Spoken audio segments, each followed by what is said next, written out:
The American flag wraps our nation in false protection of justice for all, while allowing the racists to stand on the sins of their fathers as blameless and tall. The rustic and mistrusted custom-made laws for an entitled race that has been authorized to diminish the worth of a black man's future with backroom bleach deals disguised by our comatose civil rights plight that keeps the noose tight as courtrooms legally lynch our dark sons and let freedom reign on their white ones.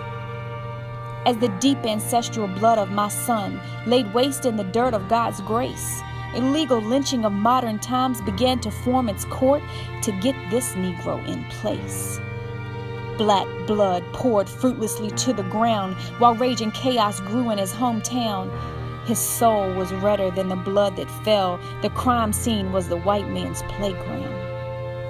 The slash of his arm, the stabbing in his brain, 2 white brothers present, 1 black man left to be slain. A pond is the scene, fish are the eyewitness. Hook, line, and sinker, this Negro is fearless. How dare he challenge the white men's reply with no regards to the land that he stood on with family pride. Slam, slash, choke, stab, bleed, and die is the only winning evil result, not knowing that he was a prophet's son and God would intervene and miraculously save him as his glory unfolds. Unconscious that white privilege and pride would rise in a justice system we trusted in our town, asleep, sunken, and acclimated to, as the story goes, injustice at its Confederate roots, the Negro at its predisposed. Invaluable yet anointed obvious blood on white men's clothes, deep scars along the right temple left as a reminder of the blade removed, the closeness of death experienced, the peace of God consumed.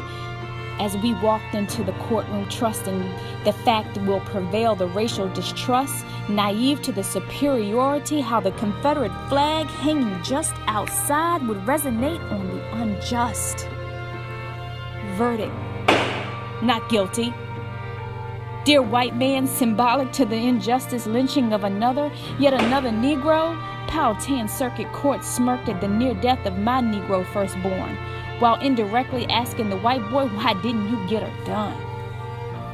Verdict would have been the same, as truth bared no weight in the heart of a Negro who was taught no hate. Lies hung high to maintain the white pride in the American plan of racial divisive disgrace. More of whose necks get in line and let Judge Sella acquit. Gather them all, let their families remain in fear, using invented justice to lynch. In this town, justice is a noun for any Negro who is fair play, for the appraiser who oversees the seat of judgment behind a bench every single day. Immorally hoisted and suspended the rope of injustice high around my Negro son's hope, legally lynched by this unjust justice system and left to heal from the entrenched scars deep around his throat.